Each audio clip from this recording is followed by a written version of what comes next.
raving imbecile, a poet, a statesman, a man of letters, or just a literate court jester, a scoundrel, a gentleman, a heretic, a rogue, Come on through. or maybe, just maybe, a brilliant and gifted humorous weaver of story. You decide. Michael J. Herman has been speaking professionally since the age of 4 when his uncle Cecil Swallowitz paid him $1 to shut up for 5 minutes. Although Mike lost that bet, it was the start of an illustrious speaking career. As an award-winning comedy writer for network sitcoms, Michael has written for Married with Children, Seinfeld, Cheers, and In Living Color, just to name a few. Michael J. Herman is a Toastmaster ATM Gold. He served as Area 8 Governor of District 52 in 1992. Michael has won 2 regional Toastmasters humor contests, and despite his many accomplishments, Toastmasters still wants the trophy back. Michael is the author of 9 books, including How to Win Friends and Influence People the Jewish Mother Way, and The Cat's Meow, and is senior editor head writer for CSQ magazine. Michael's biggest comedy credit is that he is married to Penny, who's in the back. Please welcome Michael J. Herman, presenting comedy. How does it hurt? Hey, Michael. Thank you very much. Have a hand for the introducer. Yay. Comedy, how does it work? One of the greatest feelings you can have as a speaker or as an entertainer, as a human being, is making someone laugh. Seeing their eyes bulge, their mouths stretch the entire length of their skulls, and seeing them beg for mercy so you'd stop so they can get a breath. But comedy is not just a hobby. Comedy and humor is serious business. People spend their entire lives honing, crafting, developing, and selling that one joke. How does it work? Comedy has 4 major forms that we're going to talk about today. I'm not left-handed, so I'm going to do it this way. First one is relatability. That's like me. You say something funny and I laugh, it's because I relate to it. You see someone fall down and you say, that happens to me all the time. You see someone, drop food on their lap at the restaurant and say, that's really funny because it didn't happen to me this time. Right? Relatability, it ties it to you. That's what makes you laugh. Relatability is not only a fundamental of humor, it's a fundamental of storytelling, right? You want to be in the listening, in the knowing, in the feeling of people that are in need of your humor, whether it's humor or comedy, whether it's pathos and emotion. You want to be in the listening. How do they hear it? Relatability. Number 2 is overboard, right? Exaggerated, big, giant, huge, small, infinitesimal, on and on and on. In comedy writing, in the TV rooms, in the movie development world, we call that a gag pipe. When something goes on and on and on, it makes you laugh harder and harder and harder, right? Like in There's Something About Mary, right? Who remembers that movie? Yeah. 1, 2, we got a bleeder! Right? Exactly, that's called a gag pipe. Exaggerated. Talking dog story is exaggerated. Guy sees an ad in the paper. Talking dog for sale. Can't be a talking dog for sale. Calls it up, says, you got a talking dog for sale? Yeah, come on over. So he goes over, knocks on the door, the guy opens the door, says, I'm here about the talking dog. He's in the living room, go see him, he's watching TV.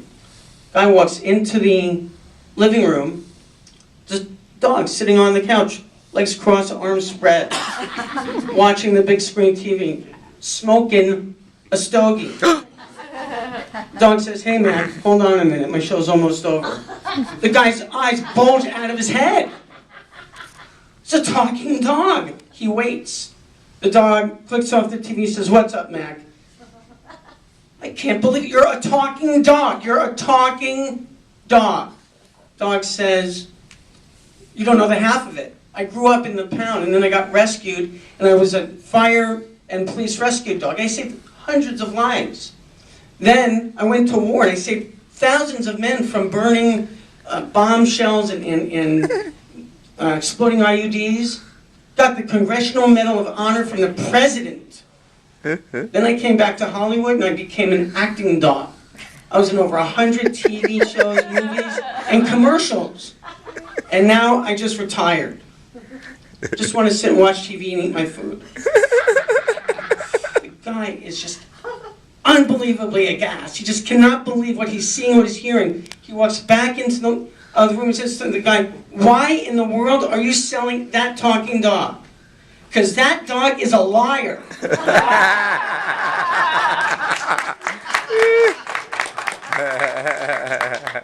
Overboard, exaggerated. It's beyond belief, right? It's like when you see shows on TV like Mad TV. It's overboard. It's so absolutely bizarre, beyond what you expect. That's overboard and exaggerated. It's intro. And crazy. Who knows crazy? I know crazy. I have lots of friends. Most of them crazy. Monty Python. There's something about Mary. Those are examples of crazy comedy. It's in another realm of storytelling. It's inconsistent. It's something that you don't expect. It's part reality, like a guy's walking down the street, and then crazy, he falls through a manhole. And he comes up the next manhole. That's crazy, right? But it's inconsistent. It's crazy Monty Python comedy.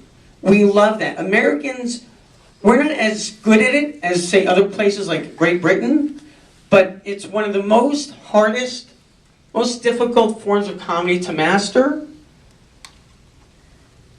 It's one of the most consistently successful forms of comedy to produce.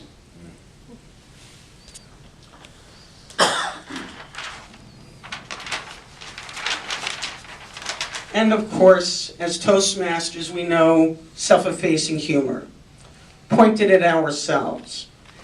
It takes the blame away from someone else and makes us the victim of the joke.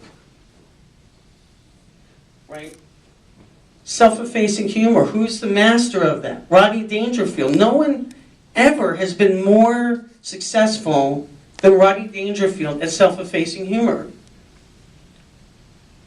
Don Rickles, also self-effacing humor. Although he mixes it, he directs it at other people as well. He's kind of a mean self-effacing humor comedian, but still self-effacing. And Stephen Wright. Stephen Wright is very good at the self-effacing humor. He's probably the top comic right now in the self-effacing humor brand. Those are the four kinds of comedy that I wanted to talk about. I want to now share a couple of stories and demonstrate how they work in those four forms, right? So the first one is not comedy. First one is a story form of drama through which I demonstrate a lot of comedy in my life and in my speaking and publishing. So if you give me just a moment.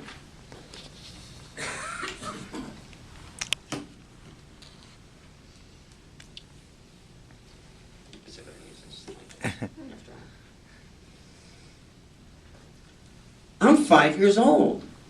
I'm in the rafters of my parents' garage. It smells like wood and sawdust, motor oil, and metal. The way a garage should smell. And I'm here with my friend Debbie. She was down the street. She's okay. She's a girl. Love the smell of the garage. Right over here is where all the stuff is, the rakes, the cement, the bricks, the wood, and everything. And over there, on the other side of that gap, is another whole place where the cool stuff is, the bikes, the toys, the presents, the stuff I'm not supposed to touch. But in between, there's a gap. Debbie, look over there, there's some wood we can put over the gap. I walk over, I pick up the wood,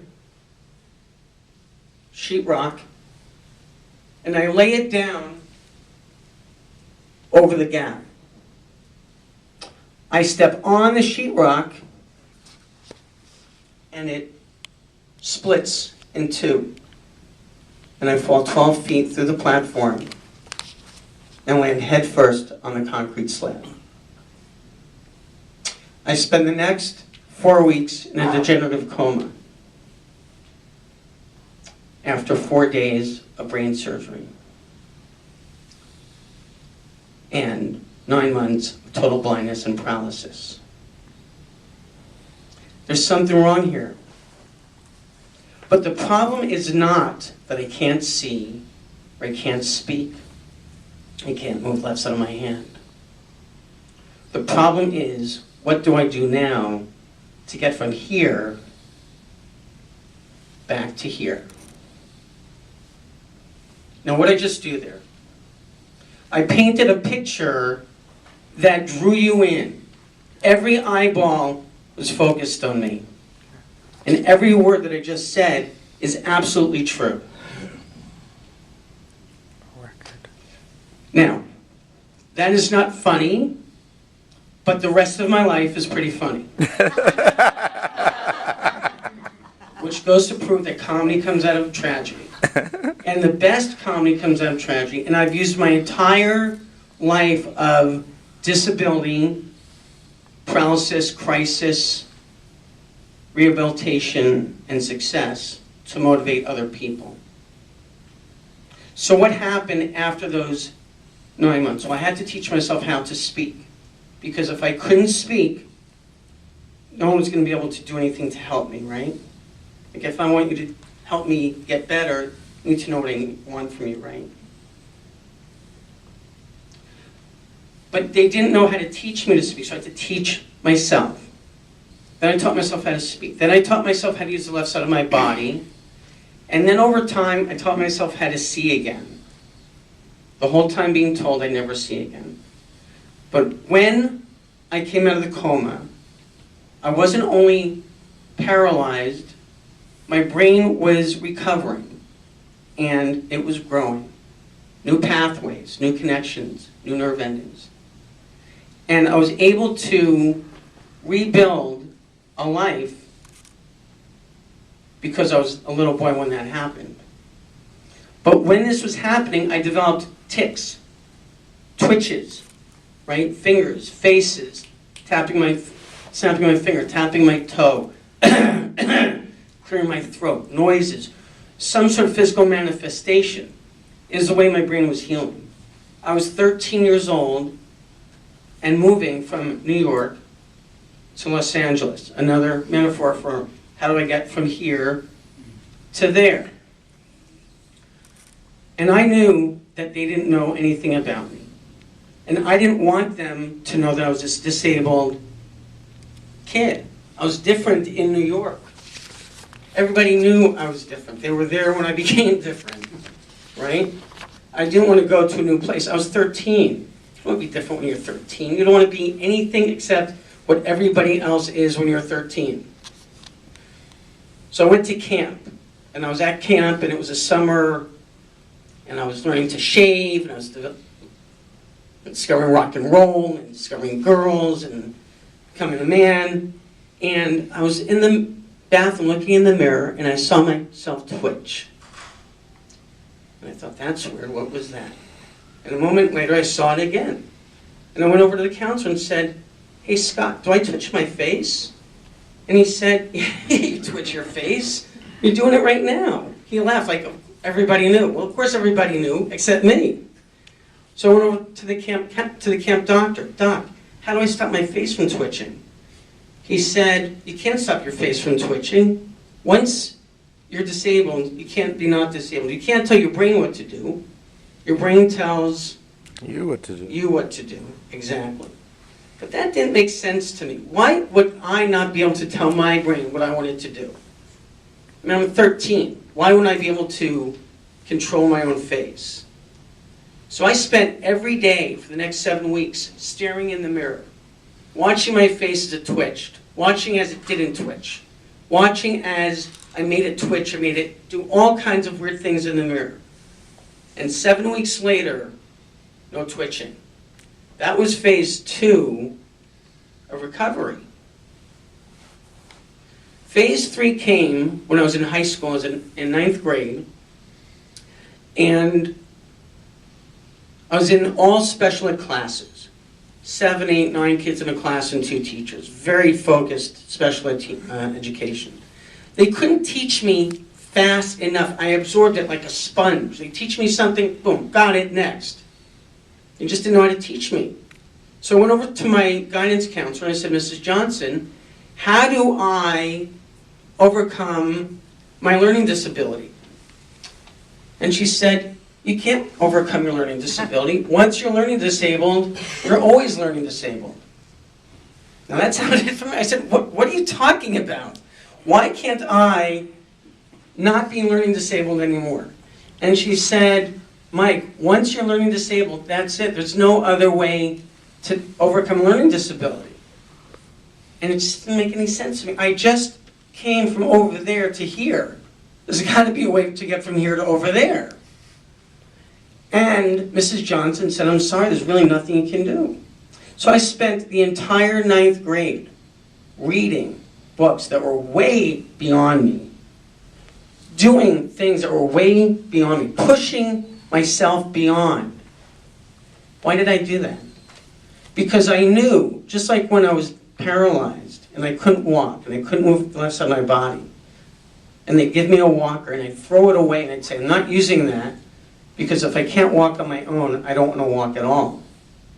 After all, I was 5. What if when I was 15 or 25 or 40 and I couldn't walk, who was going to help me walk then? Nobody. I had to stand on my own 2 feet then and now. Mrs. Johnson said, there's nothing you can do, can't overcome learning disability. At the beginning of 9th grade, I was on a 7th grade reading level and a 4th grade math level. At the end of 9th grade, I was on a university reading level and a 9th grade math level. Now, this is not to say I'm great. It's not to show you what I can do. It's to demonstrate what you can do. It's not that hard. It just takes a really, really long time. Okay. So that's one story form. Drama. Okay. Very, very dramatic beginning, drama throughout, a little comedy sprinkled in there. However, have you ever had one of those days that just don't go the right way? Mm-hmm. Yeah? Mm-hmm. This is interactive, people. Yeah. One of those days when you wake up and shortly thereafter you just wish you could have just rolled over it instead of getting out of bed. Well, not too long ago, I had a day like that. I was given a presentation at the California Men's Correctional Facility called the California Correctional Facility for Really Bad People. I was given a speech on the topic of self-esteem and goal setting. And shortly after the middle of the speech, a buzzer started to ring. Wah, wah. I can't replicate it. It was so piercing. Wah. And a bright yellow flashing light began going off right over my shoulder. Just then, 250 very large inmates stood up in unison and left the room. The gentleman that came over to me, a guy named Chuck Smith, came over, put his hand on my shoulder, and said, Mike, we have a problem. And I said, yes, I know. My audience just walked out of the room. He said, no, Mike, you have a problem. Because we're experiencing what's known as administrative shutdown, which means we're controlling all movement within the facility until further notice. And you have to make a decision. You can either wait in my office, which is not a secure environment, so if something happens, we're not responsible. Or you can wait in my office, or I can put you in a prison cell until this is over. Well, I'm a professional speaker. My first obligation as a professional speaker is to the client. Make him look good, make his problems go away, or as little as possible. So I said to him, "You want me to go in a prison cell?" He said, "It's only going to be for a couple of hours tops. As soon as this is over, I'll personally escort you out with armed guards." Well, I thought, how bad could it be? I mean, I was once stuck in an elevator for a couple of hours, once got locked in a closet for a couple of hours. How much worse could it be? And the other thing that went through my mind is protect yourself. You're in a crazy, dangerous place here. You want to be secure. So he put me in the prison cell. Suit, tie, hat, briefcase, tote bag, slide projector, pogo stick, you know, everything speaker uses in his repertoire. And he went home for a 3-day weekend. And the guards that came on duty, that was at 2 o'clock in the afternoon. At 4 o'clock, the shifts changed, and the guys that were on duty went home for the 3-day weekend. And the guys that came on duty saw a guy in a 3-piece suit and a tie in the cell, didn't really know what to do with me, so they left me there. Every time I yelled, "I don't belong here," every con on the block said, "I don't belong here either." Every time I asked for something to eat, the guard would say, "I'll call Domino's, we'll be here in 30 minutes or less." I haven't made it yet. Every time I asked for a pillow, the guards would look at me and say, "This isn't a hotel, this is a prison." It really sunk in when nighttime came and the guy in the next cell started to serenade me. "I want to go home.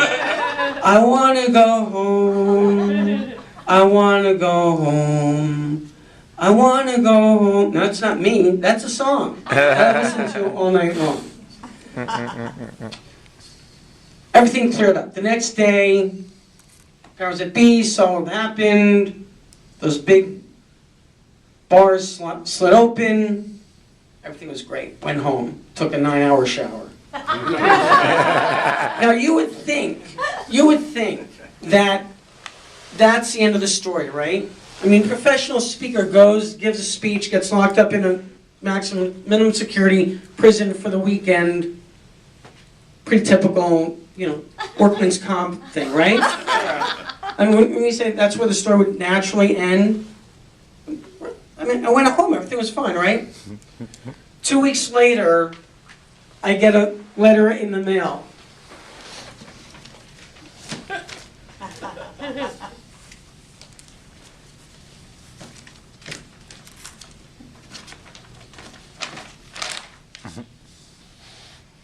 Dear Michael J. Herman, according to our records, you are currently absent from the California Correctional Facility for really bad people without official authorization.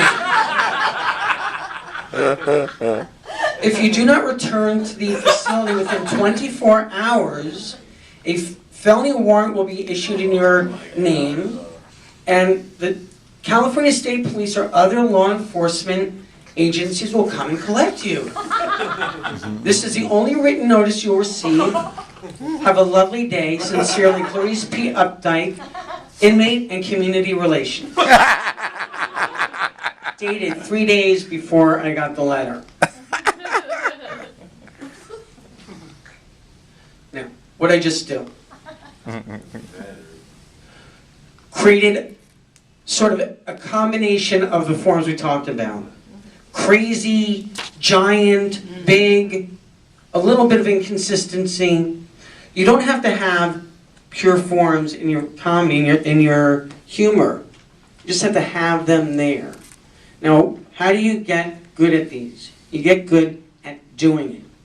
When I started writing for television, I wasn't a very good comedy writer. I was very funny, naturally. But I didn't know how to form story, how to tell jokes, didn't know how to structure themes and backgrounds and personalities.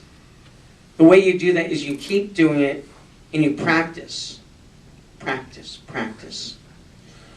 But there are a couple of things you can actually know to help you get through that, help you get over that learning hump of humor. One of them is use names, places, dates, colors, flavors, specifics. When did I do that? I did that in every example that I did up here, didn't I? From my childhood brain injury story where I described the wooden sawdust, the metal, the paint, right? I did that when I was talking about the prison story. I was doing that in the dog story even. I didn't write the dog story. I just made it better. So let's take some questions because I've been talking up here for a long time. You know, what I'm Jim. wondering is I'm a literal person.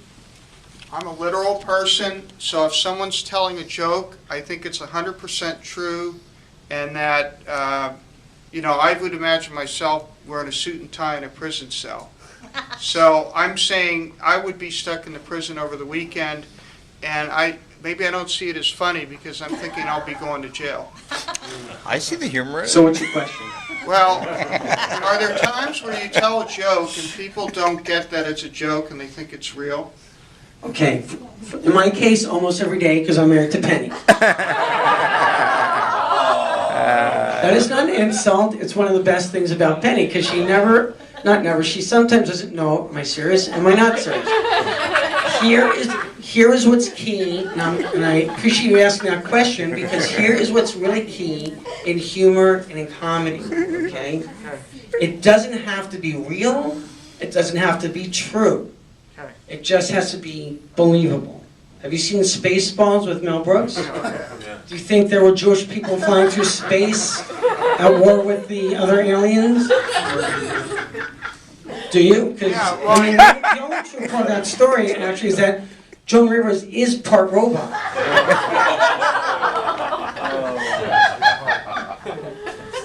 Part Botox. It doesn't have to be real. If you're at the receiving end of humor, I don't know what to tell you about that. I mean, you have to be a little critical in your thinking, I guess, a little skeptical. Thank you. I'm searching for the word skeptical. Can this really be true? Now, you have to ask yourself, is my story true? I mean, I have a letter from the California Bureau of Prisons. So that could be a fake letter, or It could be a fake letter, it could be a completely made-up story. Yeah, right. Fake letter? Or the story could be true at the criminal level Yeah. and embellished and made huge and ridiculous and crazy. Right. Right? In sitcoms, we do that all the time. We take one little thing. Actually, I publish a daily syndicated column called The Motivational Minute. I've been doing that for 13 years, come next week. And I have friends. Yeah. Thank you very much. Thank you. I have friends who don't tell me things in their lives anymore because they're afraid to. Okay, so you have to take, the point is, the reason I say that is because part true and a bunch of BS makes a big story. Actually, that's true for most of Fox News journalism. Any other questions? Question in the back. Hold on. There was a funny bit that I don't think people caught with the dog when you were saying he's in a war saving people from exploding IUDs. Yeah. Which is actually it's like IDEs. Actually. Sorry. But I said IUDs? That's funny. This was a dog that wasn't there for war. It worked. Thank you very much. That's great. I'm going to use that from now on. Because I didn't even hear myself say that. Protection is protection. It's called protectionist humor. Good. Thank you for that contribution. Anyone else? Okay, so I have a couple of things I want to talk about with humor before I wrap up. Stretch it out more. Okay. 15 more minutes? 13. Okay, this is the part where we meditate all together. Okay, see hand? Okay, hold on. On this self-effacing, Self-effacing. right? So is there a judgment call in there on where to lose credibility, or where you've knocked yourself off a pedestal, or if you're making a formal speech that you're bringing humor into it, can you knock yourself down pretty far, or does it matter? I think if you're like at the Northwestern Baptist Revivalist Convention, probably don't do a lot of self-effacing humor. Might want to keep to the Jesus humor. Wow. funny guy. But it's really a judgment call, how comfortable you feel with making yourself look silly, dumb, whatever. I'm just so used to it. 70% of the comments that come out of my mouth at home are simply to get a rise out of my wife. It's up this year from 60 because I got in trouble last year having such a low average. You know, the thing about self-effacing humor is very interesting because self-effacing humor isn't easy to harness.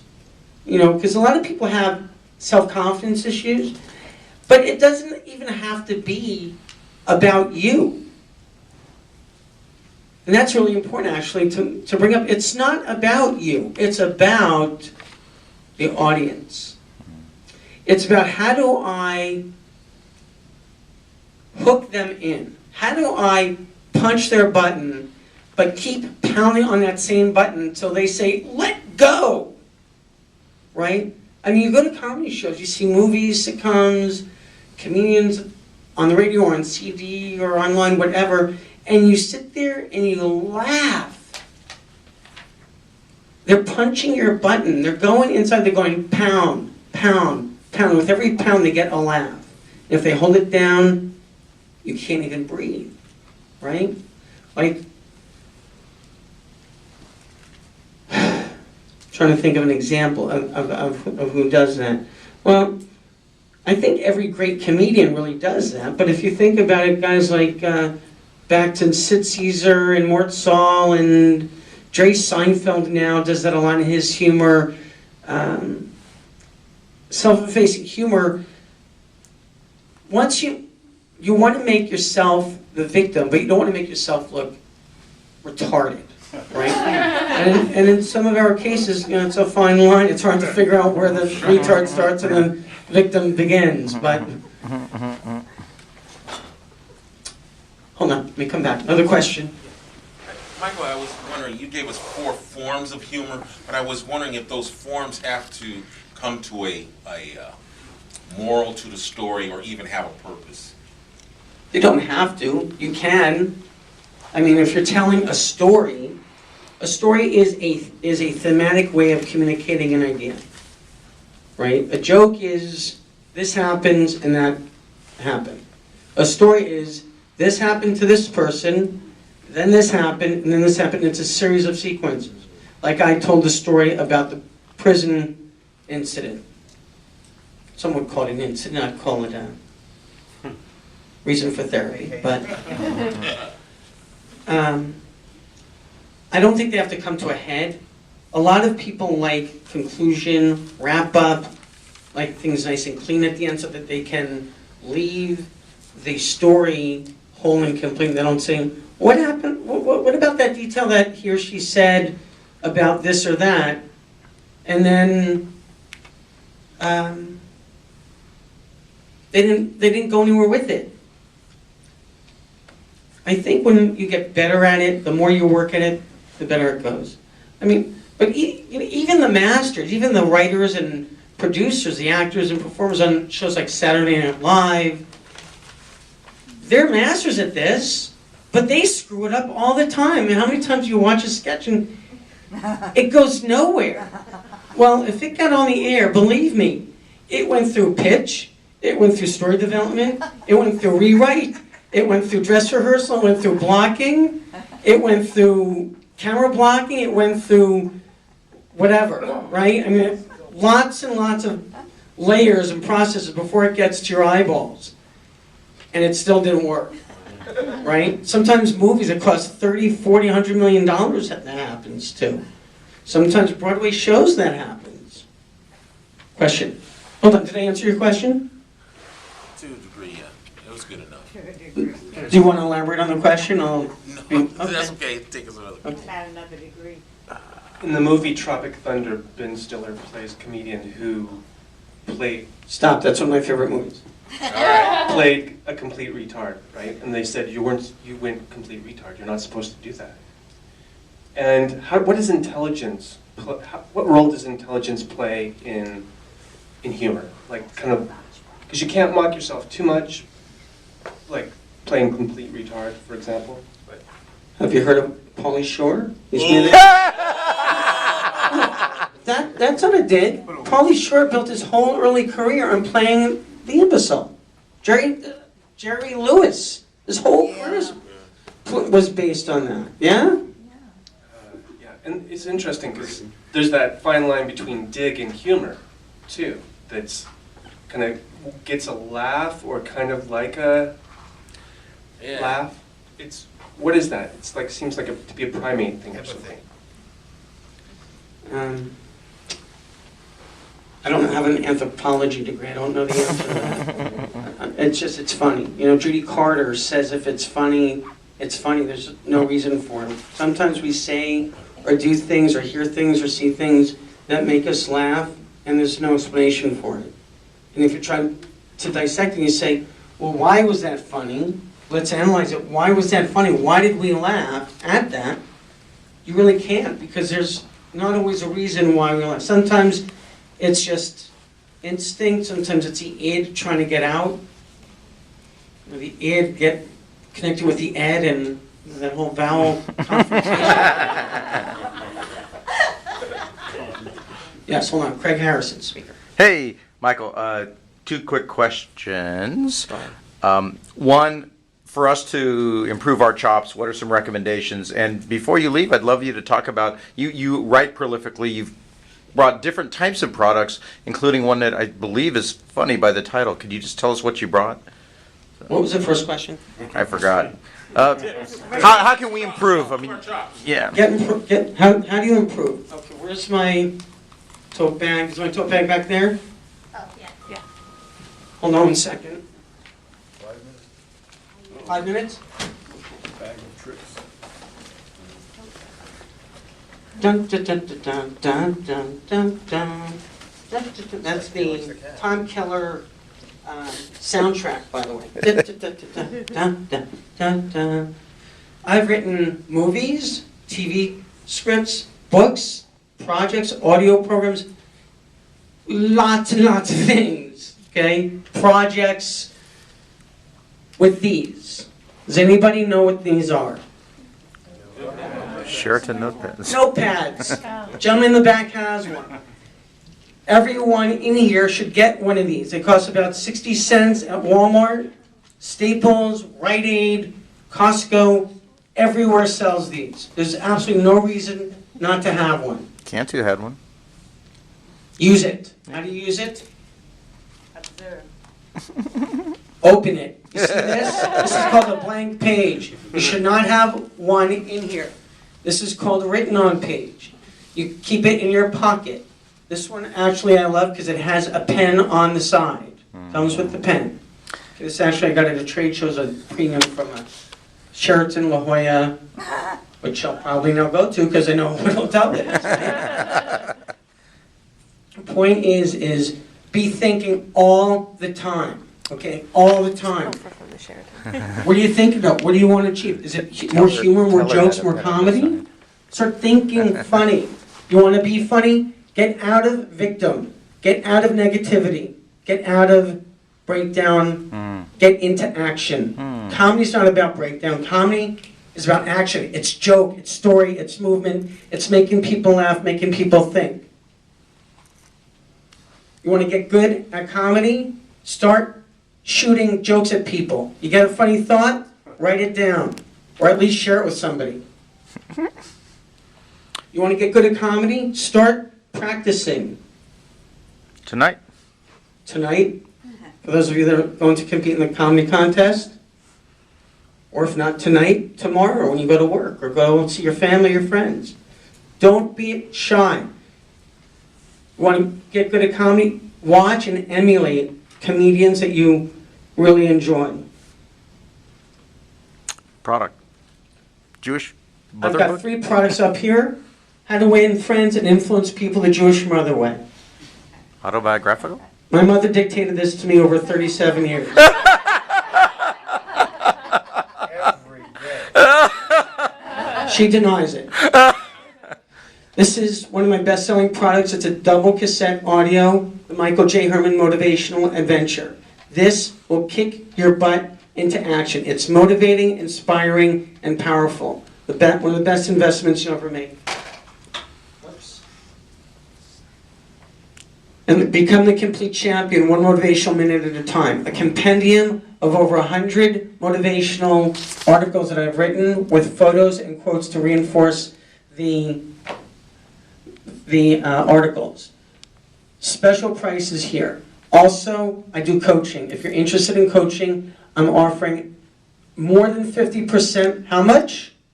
More than 50. More than 50% discount on my coaching to this group tonight only. Only. So if you want to get good at comedy, if you're interested in working with someone who loves comedy, who knows how to make people laugh, knows how to teach people how to make people laugh, I'm right here. I'm going to be right here or in the back. Thank you. My name is Michael J. Herman. And if nothing else, wear your pants on the way home. Hey, Michael! Hey, next big Thank you, thing. Michael. At this point, we will adjourn for a 10-minute food break. Costume break. Please see Michael's product table and talk to him about those coaching opportunities. Also,